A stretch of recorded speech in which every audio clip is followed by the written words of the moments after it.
672 million cases, 6.7 million deaths, and 193 countries.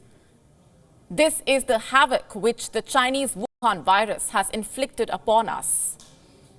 The question is, will this Wuhan killer never die? And I ask this question tonight because the Wuhan killer wave is back with renewed rage in its home country, China, and across increasing parts of the world. The situation in China is much worse than its government admitted and experts estimated.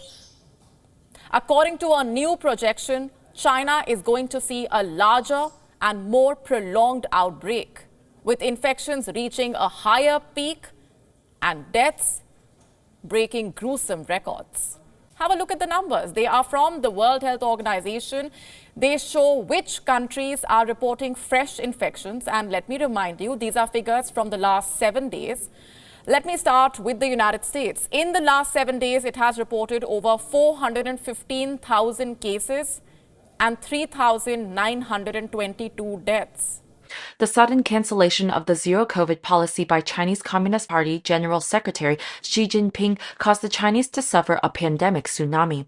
The party secretary of the Tsinghua University Library, Zhang Yunzhong, who is likened to a copy of Li Yi, said it's acceptable for 5 million more people to die.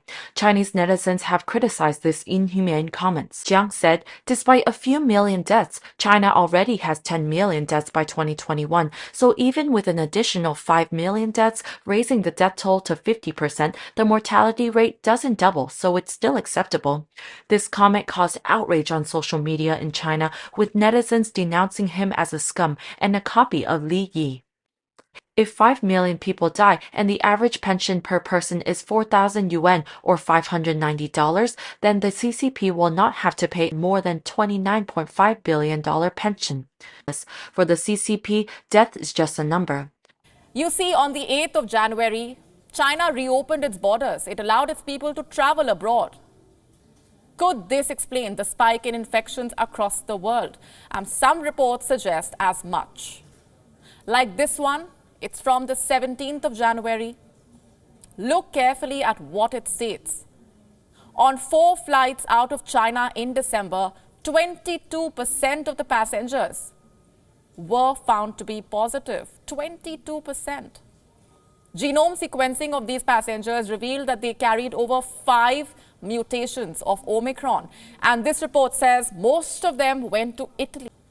The country that gave us this virus seems still to be exporting new variants of it without our knowledge. What's worse, this could escalate in the days ahead.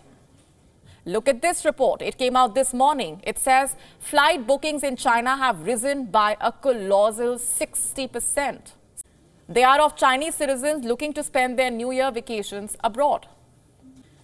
The most popular destinations are as follows: Australia, Indonesia, Macau, Malaysia, Singapore, Taiwan, Thailand, the UK, the US. In the next 2 weeks, a host of Chinese citizens will be traveling to these countries. The reality is that there are not enough crematoriums, and a second wave of the outbreak will hit during the Lunar New Year.